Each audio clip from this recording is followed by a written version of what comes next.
ඔතන අර ගලේ උඩ අර ගල් පොත්තක ඔය ගල් පොත්තේ හිටියා අපි 6-7 දෙනෙක්. හරි. ඔතන හැම ගහක් තියෙනවා එහා පැත්තේ. ඔතන අලියා හිටියා. මුවේ 6-7 දෙනා ඇවිල්ලා උන් කතා කරනකොට අලියා දැස්සා අර පැත්තේ බවුන්ඩරි දිගේම ඇල දිග පහයි. ඌ මගාරින්ට ගියේ. දැන් මේක පාරනේ මේ පැත්තෙන් අලියා ගියා. මේ සයිඩ් එකේ. ඔය ගිහින් ඔය අලියා ඉන්නේ කොහෙන්ද දන්නවද?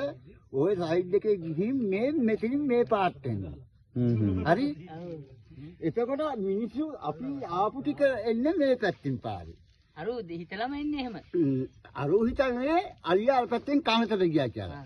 අලියා හිතුවේ මොකද දන්නවද? මේ පැත්තේ බවුන්ඩරියෙන් આવදී මේ හන්දියේ මේ පැත්තට මාරු වෙන්න ඕන කියලා අලියා හිතුවා.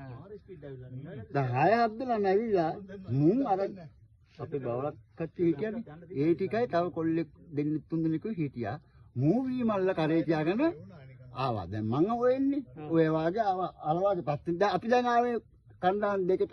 ඔය වාගේ ආවා. මේ වාගේ ඇවිල්ලා මෙතෙන්ට ඇවිල්ලා මූවි මල්ල කර කියලා එනකොට මේන් අයියා එනවා මෙතනින් මාරු වෙන්නේ. මේ අර තින්නේ අර පැලේ. ඔය පැලේ වාගේ. දැන් මම මේ වාගේ.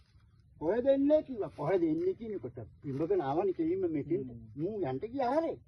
එනකොට මෙතන පුස්තල්ලා වල තිබුණා මාගාරින්ට බැලුණා ඉමල්ලා ගත්ත මෙහෙම කරා ගැව්ව පොළොට අල්ගා ගාපු ගමන් මේ අර බාස් ගල ගේයන් කල්ලා අයියා කරක් දැක්කේ අතෙන් අයියට කතා කරා උගේ පාඩේ ගියා හැබැයි කතා නොකර ඉතින් හරි ඌ යන්න ගියේ මෙතෙන් යන්න